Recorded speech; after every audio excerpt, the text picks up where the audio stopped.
7:30 pa lang na umaga. Kita yun. Kasi kapag wala akong pasok sa trabaho, sinusunod ko yung pagtulog eh. Ito nga si Joey. Pero, ano ko manipulta? Ito, dapat tayo pumatipag. Eh, maaga kasi ako nagising eh. Kaya naisip kong puntahan ka Hello. dito. Sabi mo, Chloe, hello. Nakalimutan mo na ba?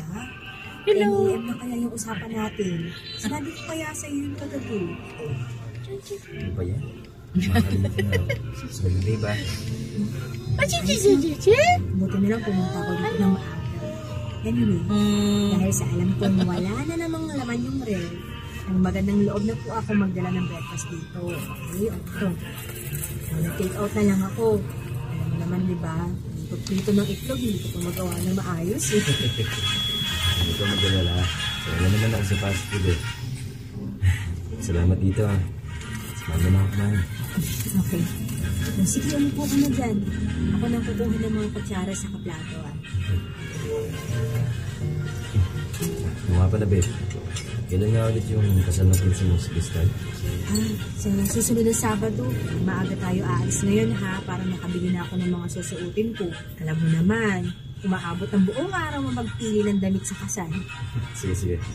Makihiram na lang ako kay Gabriel ng susutin ko para walang gastos. Baka kasi maging busy ako next week eh.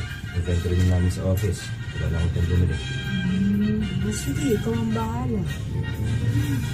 Grabe, bilis ang panahon no?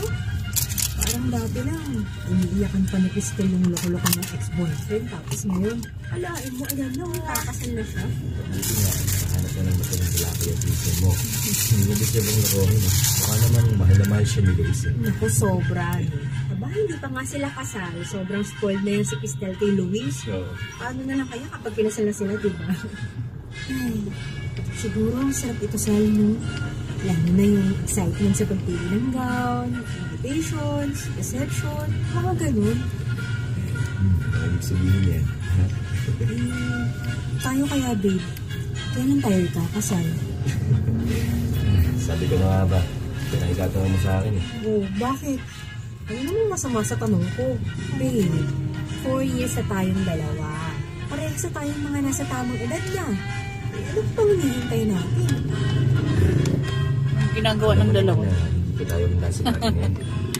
Budget pa lang. Nag-read na tayo.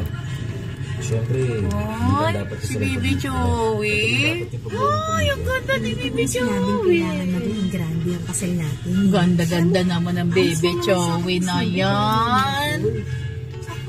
Hello! Say hello. Pagkatapos ng kasal. Po. Walang mahirap kapag parehas nating gugustuhin. At isa pa, hindi naman lahat ng bagay dapat may plano. At hindi rin ako susunod ka na lang sa August. May going to do lang. Mas makaka-excite nga yun. May challenge. May boring. Hindi ka tayo mag-ano. Beautiful eyes. Beautiful eyes. Pangalan mo. Alam mo, OA ka naman. Hindi naman tayo kasi hirap ng dagan. Beautiful eyes. Beautiful eyes. Sabi sa'yo na after ng kasal, mag-aanak agad-agad tayo. Ibig mong sabihin. Ay, may star. Hindi yung mismong kasal ang gusto ko. Twinkle, twinkle. Alam ko na Twinkle, twinkle. araw-araw na kitang makasama. At alam ko na kahit anong mangyari, ako lang ang mamahalin ng babae. Well, maliban na lang kung nagkaroon na tayo ng anak ng babae. Pero babe, seryoso ko sa mga sinasabi ko. Marami na tayo napagdaanan. Kilala na natin ang isa't isa. At huwag ka ha, halos lahat yata ng tao nasa paligid natin, hindi na lang tayo magpakasal. Sabagay.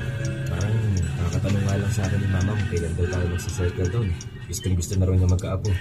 Medyo nasisermihan pa ako nang wala sa odds. Tingnan mo na, kaya magpakasal na tayo. Promise, magiging mabuting pakasal sa'yo. Hindi mo nga ako makapirito ng itlog dyan. Uy, grabe ka ha. Eh di mag-aaral ako magluto. Joke lang yun, babe. Pero pag-isipan muna natin to. Hindi naman sa ayaw kong pakasalan ka o kung ano ka man. Mas maganda kasi kung tayo nagmamatuloy. Sure. Basta ako, wala akong ibang gusto kundi lang makasama ka na araw-araw. Hindi na ako makapaghintay na sabi ko sa lahat na wala nang ibang makakaagaw sa'yo kasi saksi ka.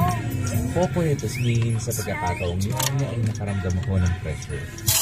Sa loob ng 4 na taon kasi ang marami na rin ang nagtatanong kung kailan nga kami magpapakasal ni Paula. At hindi lang ang isinasagot ko.